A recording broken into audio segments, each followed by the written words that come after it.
तो second type के problem हम क्या करने वाले हैं, ऐसे टाइप के प्रॉब्लम जिसमें एक सर्किट से बैटरी कनेक्ट है, इससे एक कैपेसिटर जॉइन है और इसी सर्किट में आगे दूसरा कैपेसिटर जॉइन है। यहाँ से एक कनेक्शन हो सकती है और यहाँ से एक कनेक्शन हो सकती है। ये ए, ये बी, ये सी। ये कैपेसिटर सी, ये कैपेसिटर सी, C1 C2 ले लेते हैं। ये बैटरी है V वोल्ट की, ओके, V वोल्ट की बैटरी है। ये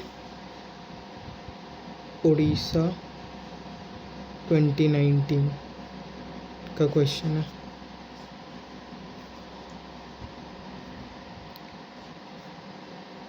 ठीक, तो ऐसे क्वेश्चंस में करना क्या होता है, सबसे पहले हमने अभी पीछे सीखा है कि किसी भी सर्किट में जब बैटरी कनेक्ट होती है तो चार्ज स्टोर करता है कैपेसिटर, करेक्ट। लेकिन जब उसी चार्ज कैपेसिटर को किसी अनचार्ज कैपेसिटर के साथ में जोड़ दूँ तो जो चार्ज्ड वाला कैपेसिटर होता है बैटरी बिहेव करने लगता है उस सर्किट के लिए, करेक्ट। तो मान लो first I join A with B. देखो हमें इतना तो पता है कि चार्ज या करंट फ्लो कराने के लिए एक सर्कुलर लूप होना हमेशा अनिवार्य है, ज़रूरी है, इम्पॉर्टेंट होना चाहिए ना, क्योंकि एक सर्कुलर लूप जब तक नहीं बने जब तक चार्ज या करंट फ्लो नहीं कर सकता। बिल्कुल सही। तो अब मैं यहाँ पे स्टार्टिंग में अगर बी और सी कनेक्ट करता तो जो लूप बनता वो बनता C1 और C2 के बीच में, करेक्ट। अगर ये कनेक्शन में करता तो फिर वो बैटरी एलिमिनेट हो जाती सिस्टम से। अभी तो C1 के पास भी कोई चार्ज नहीं है, जब तक उसने चार्ज ही स्टोर नहीं करवाओगे जब तक तुम सेकंड सर्किट जोड़ के क्या ही फ़ायदा, कुछ उखाड़ थोड़ी सकते हो, क्योंकि इसके पास भी चार्ज नहीं है, C2 के पास भी चार्ज नहीं है। तुम ये कनेक्ट कर लो, कुछ होने ही वाला नहीं है, ना कोई चार्ज फ्लो करेगा ना कोई करंट फ्लो करेगा, कुछ नहीं होगा। तो पहले मैंने कनेक्ट करा ए से बी, क्योंकि ए के पास बैटरी थी, मुझे एक सर्कुलर लूप तैयार करना था, इसलिए ए को बी से कनेक्ट करा। ए को बी से कनेक्ट करा तो ये एक छोटा सा मिनी, ये वाला जैसे कि छोटू सा लूप मेरा तैयार हो गया, जिसमें बैटरी है, C1 कैपेसिटर है, बैटरी है और कैपेसिटर है। तो इसका मतलब क्या है, C1 पे चार्ज बिल्ड होगा, C1 चार्ज स्टोर करेगा। कितना चार्ज स्टोर करेगा वो हम कैसे कैलकुलेट करते हैं, Q1 is equals to C1V, Q is equals to CV होता है। तो Q1 मेरे पास आ गया इनिशियल चार्ज। अब हमें पता है इसने इतना चार्ज स्टोर करा है, तो हम इनिशियल एनर्जी भी बता सकते हैं इसने कितनी स्टोर करी होगी। एनर्जी का फॉर्मूला क्या होता है, energy of capacitor is equals to half CV square और half Q square by C, यही होती है मेरे हिसाब से, तो यही होती है। तो मतलब अब देखो पोटेंशियल तो दोनों में सेम रहना है, कैपेसिटर के बीच में रिलेशन है, तो हम चार्ज का ही खेल होता है ना, क्योंकि ऐसे केसेस में तो सारा, क्योंकि एक चार्ज कैपेसिटर अपना चार्ज लूज़ करेगा, दूसरे को चार्ज करेगा, तो बेसिकली सारा चार्ज का खेल है, पोटेंशियल का तो कोई खेल ही नहीं है इसमें।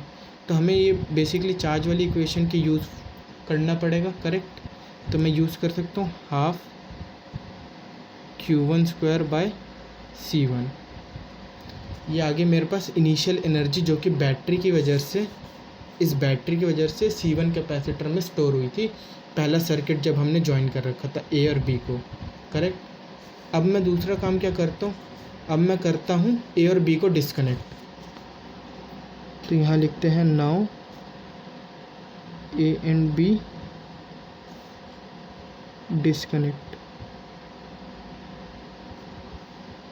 ए और बी को मैंने कर दिया है डिस्कनेक्ट। ए और बी को मैं डिस्कनेक्ट कर दूंगा तो अब लूप खुल गया, सर्किट खुल गया। कैपेसिटर 1 में कितना चार्ज स्टोर हो चुका था, C1V, करेक्ट। और कितना एनर्जी स्टोर हो चुका था, half Q1 square upon C, या फिर half CV square, C1 square V, C1V square लिख सकता हूँ, हाफ C1V स्क्वायर। इन्हीं दोनों में से कोई एनर्जी स्टोर हुई होगी, करेक्ट। अब मैं क्या करूँगा, अब C2 कैपेसिटर मेरा अनचार्ज है तो उसको मेरे को कनेक्ट करना है, तो मैं B और C को कनेक्ट कर दूँगा। Now joining B and C। B और C को मैंने ज्वाइन करा, तो अब क्या होगा मेरे साथ, C1 C2 का एक ऐसा सा लूप बन जाएगा। ये C1 कैपेसिटर यहाँ से कनेक्ट हुआ, ये C2 कैपेसिटर, ये B पॉइंट, ये C पॉइंट, ये C1 कैपेसिटर, ये C2 कैपेसिटर। C1 कैसा चार्ज है तो वो कैसा बिहेव करेगा एक अनचार्ज के साथ, या अगर ये चार्ज भी होता तब भी फ्लो तो तब तक होता रहता है जब तक इक्विलिब्रियम मेंटेन हो चार्जेस का, है ना। मतलब इक्वल रेशियो, मतलब पोटेंशियल दोनों का सेम ना हो, क्योंकि ये दोनों अगर सीरीज़ में मेरे को दिख रहे हैं या पैरेलल में दिख रहे हैं बेसिकली ये, क्योंकि चार्ज का फ्लो हो रहा है, ठीक है, क्योंकि पॉजिटिव प्लेट से कनेक्ट है तो मतलब ये पैरेलल में होंगे, तो मतलब इनका पोटेंशियल आपस में सेम होना चाहिए। तो जब तक इनका पोटेंशियल आपस में सेम नहीं होगा, जब तक चार्ज की फ़्लो तो होनी है, वो अगले केस में हम डिस्कस कर लेंगे, उसकी कोई दिक्कत नहीं है।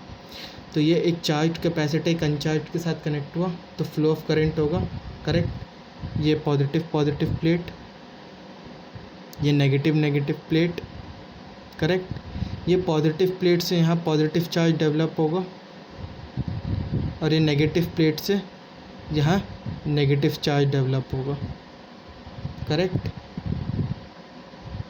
क्योंकि ये जो नेगेटिव चार्ज है वो इस वाले प्लेट की पॉजिटिव चार्ज को खींच लेगी अपनी तरफ, और ये जो पॉजिटिव प्लेट है ये इस तरफ से अपना नेगेटिव चार्ज को खींच के अपने पास बुला लेगी। तो इसकी पॉजिटिविटी डिक्रीज़ होगी, इसकी नेगेटिविटी डिक्रीज़ होगी। इसकी पॉजिटिविटी इस वाले प्लेट की इंक्रीज़ होती जाएगी क्योंकि यहाँ से इलेक्ट्रॉन चोरी हो रहा है, और यहाँ से जो इलेक्ट्रॉन डोनेट हो रहा है तो इस वाले प्लेट की नेगेटिविटी इंक्रीज़ होती जाएगी, करेक्ट। तो ऐसे चार्ज का ट्रांसफ़र होता है। तो C1 में एनर्जी कितनी थी, सबसे पहले तो हम Q2 का चार्ज निकालेंगे, करेक्ट। Q2 का चार्ज कैसे निकालते हैं, लूप में ट्रेवल कर लो,